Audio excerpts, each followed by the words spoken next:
आजको दिनमा सिक्किममा नेपालीहरूमाथि इमिग्रेन्टको ट्याग लागेको देख्न सकिरहेको छौँ। आफ्नै स्टेटमा आज लोकलहरू माइनोरिटी भएको देखिरहेको छौँ र सबभन्दा प्रथम 371F को बिस्तारै डाइल्युसन हुँदै गरेको देखिरहेको छौँ। आजको यस भिडियोमा म यो सब टपिकमाथि चर्चा गर्न आइरहेको छु। नमस्कार सबैजनालाई, मेरो नाम हो समीर छेत्री र तपाईँ हेर्नुहुँदैछ विचार।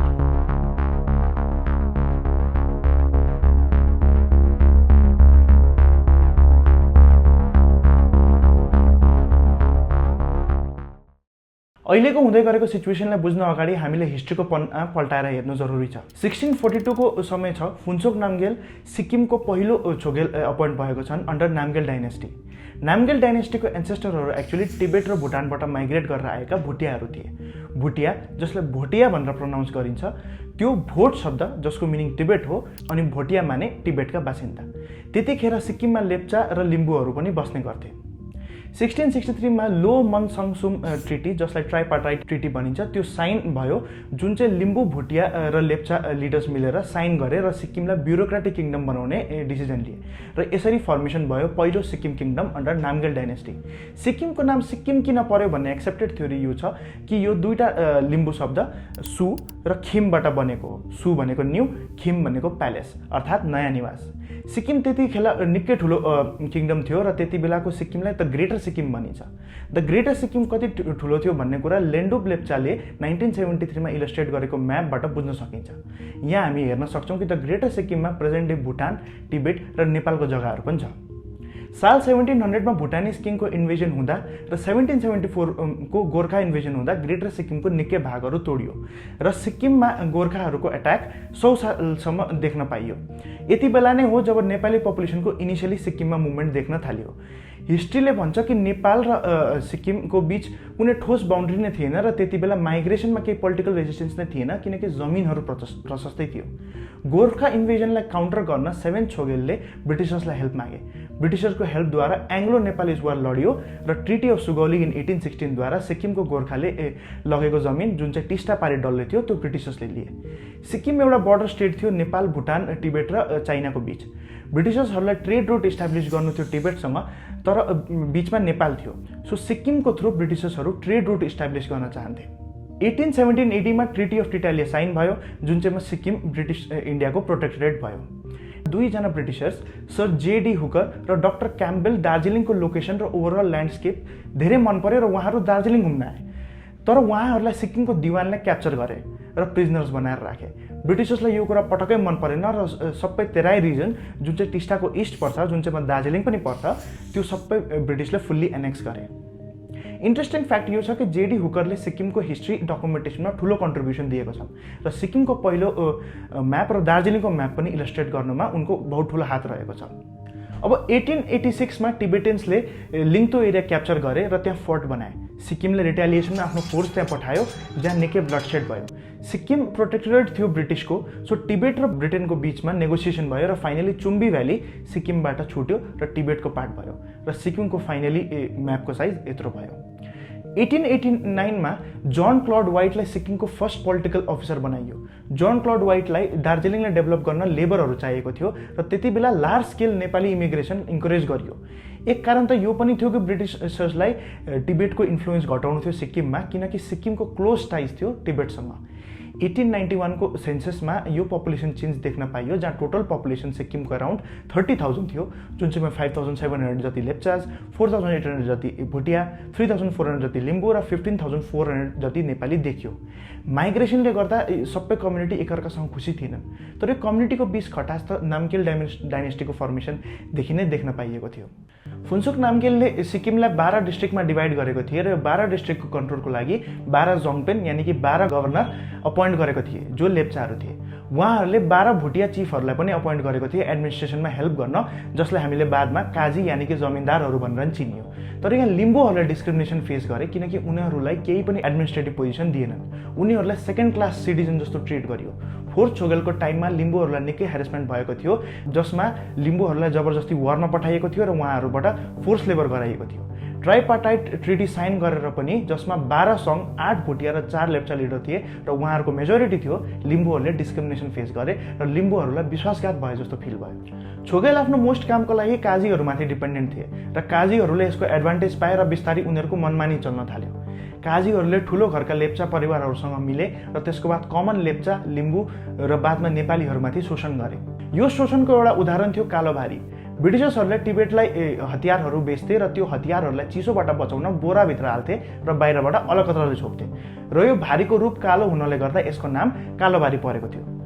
हरेक बोराको लागि ब्रिटिसर्सले 50 आना दिन्थे र काजीहरूले यो सबै पैसा आफ्नोमै राख्थे र सामान्य नागरिकलाई जबरजस्ती कालोभारी बोकाउँथे। काजीहरूको अर्को शोषणको उदाहरण हो जमिनदारी सिस्टम। काजी हरेक घरबाट 6 रुपियाँ एज ट्याक्स कलेक्ट गर्थे र 5 रुपियाँ आफ्नोमा राख्थे र 1 रुपियाँ राजालाई जान्थ्यो। जमिन ओन गरेको फाल्टे ट्याक्स थियो, जहाँ नेपालीहरूलाई इन्क्लुडिङ लिम्बू 14 आना तिर्नु पर्थ्यो र भुटिया लेप्चाले 8 आना तिर्नु पर्थ्यो। At the stroke of the midnight hour, when the world sleeps, India will awake to life and freedom. इन्डियाले 1947 मा इन्डिपेन्डेन्स पायो र अब सिक्किमको क्वेसन आयो कि सिक्किम अब इन्डियाको भाग हुने कि स्पेशल प्रोटेक्टोरेट भएर बस्ने हो, जस्तो ब्रिटिसको टाइमदेखि चलिरहेको छ।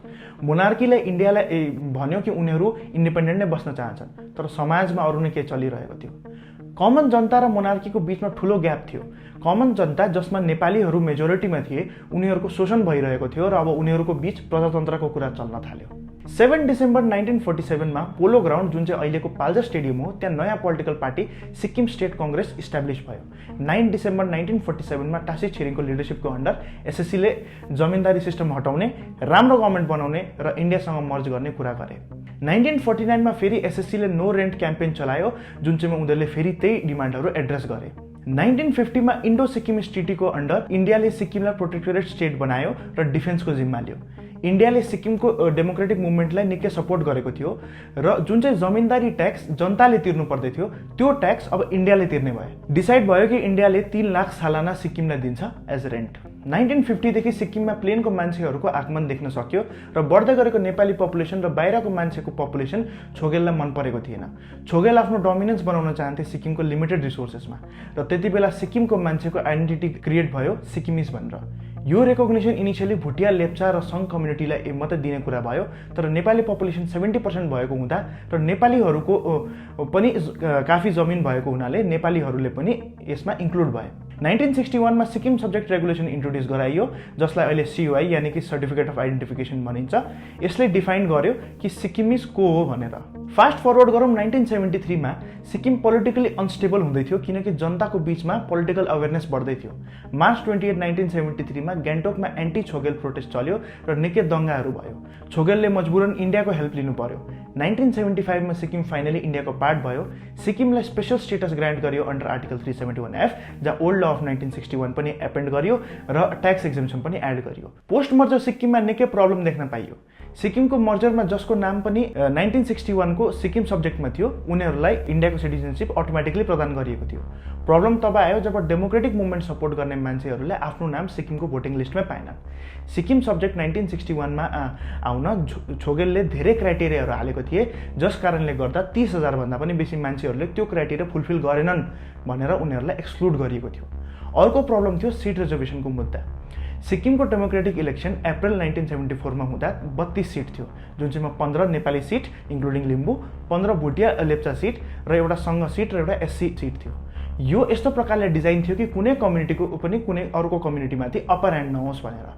तर इन्डियामा 1979 मा जनता गभर्नमेन्ट पावरमा आयो र उनीहरूले इन्ट्रोड्युस गर्यो रिप्रेजेन्टेसन अफ पिपल एक्ट र त्यसको अनुसार सिक्किम लेजिस्लेटिभ एसेम्ब्लीमा सिट रिजर्भ गर्नुको लागि भुटिया लेप्चाको 15 सिट 12 मा कन्भर्ट भयो र नेपाली सिटलाई जेनरलमा कन्भर्ट गरियो र SC र सङ्घ सिटमा केही चेन्ज आएन। पोस्ट मर्जर सिक्किममा सोसियल र इकोनोमिक डेभलपमेन्ट हुन लाग्यो। सिक्किममा मारवाडी र इन्डियन कम्युनिटीहरू पस्न लागे। सिक्किम नयाँ जग्गा भए पनि व्यापार उनीहरूको लागि नयाँ थिएन अनि उनीहरूले छिटो यहाँ आफ्नो बिजनेस सेटलमेन्ट्सहरू बनाउन लागे। सिक्किमको मान्छेहरूको डिमान्ड छिट्टै उनीहरूले केटर गर्थे। लुगा होस्, भाँडा होस्, जेसुकै होस्, व्यापार उनीहरूको भयो।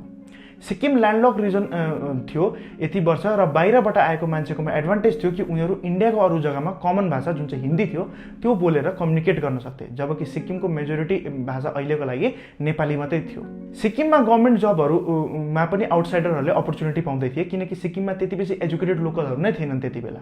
तर फर्स्ट प्रिफरेन्स चाहिँ जहिले पनि लोकलहरूलाई नै हुन्थ्यो। सिक्किममा एजुकेसन बिस्तारै बढ्दै गयो र जबसम्म लोकल मान्छेहरूले इम्प्लोइमेन्ट अपर्च्युनिटी बुझ्दै गए, मोस्ट अफ देम बाहिरको मान्छेहरूले ओगटिसकेको थिए।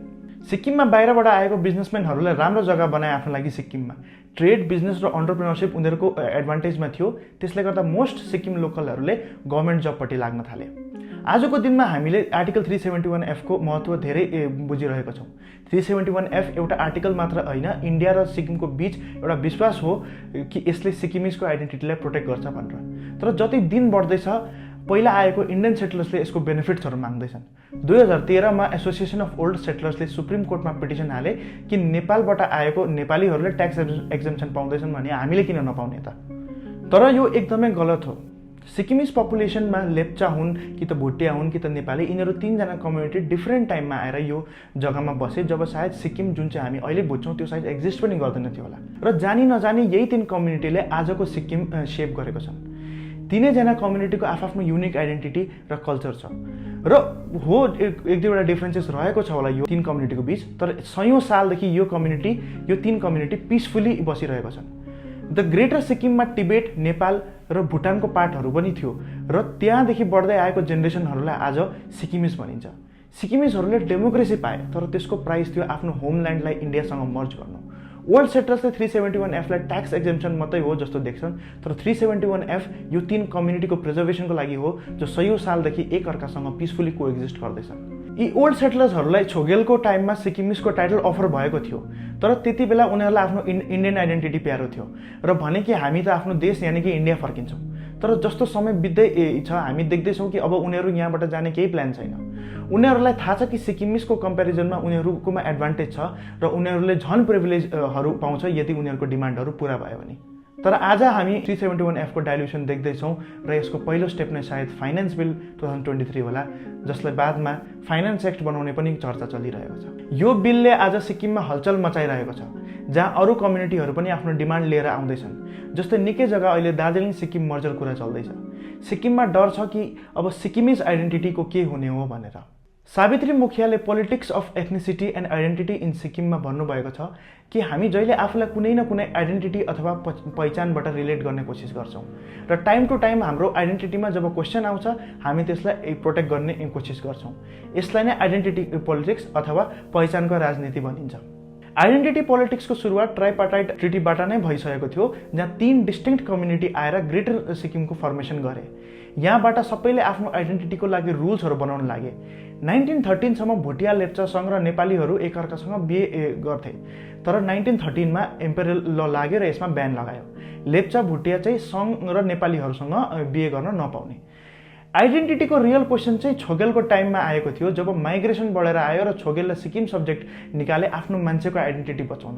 तर आइडेन्टिटी पोलिटिक्समा सबभन्दा ठुलो रिइन्भेन्सन एसडिएफ सरकारद्वारा नै ल्याइएको थियो। सायद राम्रै इन्टेन्सनले होला पवन कुमार चामलिङले यो तीन कम्युनिटी लेप्चा, भुटिया र नेपालीको सब कम्युनिटीलाई इन्करेज गरे कि आफ्नो कल्चर र ट्रेडिसनलाई प्रमोट गर्नु, जुन चाहिँ म मान्छु एकदमै राम्रो कुरा हो। एसडिएफ सरकारले सब कम्युनिटीको रेस्पेक्टिभ फेस्टिभललाई एप्रिसिएट गर्न निकै स्टेप्सहरू उठाएको थिए, जस्तो कि स्टेट हलिडेज डिक्लेयर भयो सब कम्युनिटिजको फेस्टिभलको लागि।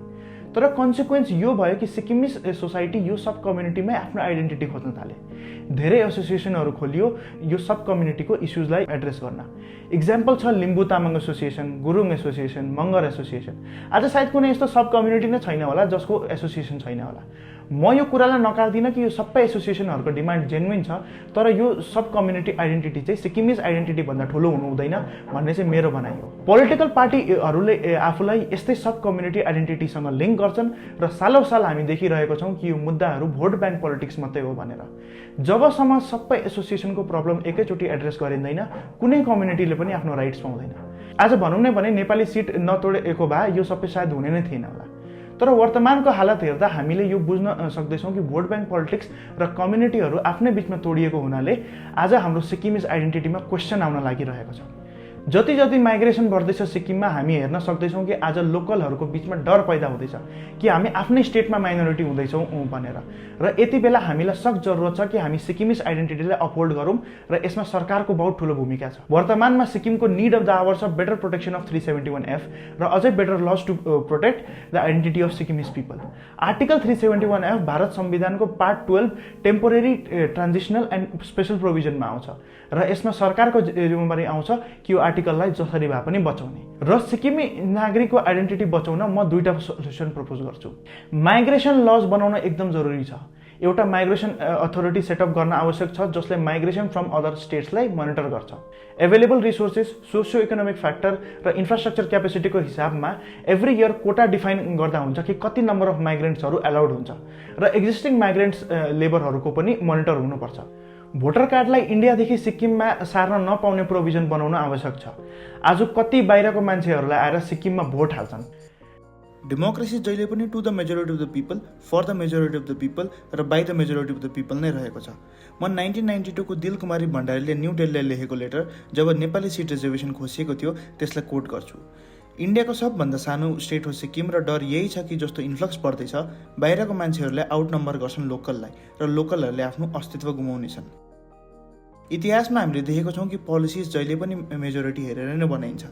जसले पनि पावर होल्ड गरेको छ त्यो मेजोरिटीले चाहेर भएको हो र भोलिको दिनमा यदि सिक्किमे नागरिक नै आफ्नो स्टेटमा माइनोरिटी हुन्छन् र बाहिरको मान्छेहरूले आफ्नो हितको लागि पोलिसिज बनाउँछन् त्यति बेला सायद हामी सोच्छौँ होला कि साँच्ची सिक्किममा फरेनर त को पो अरे।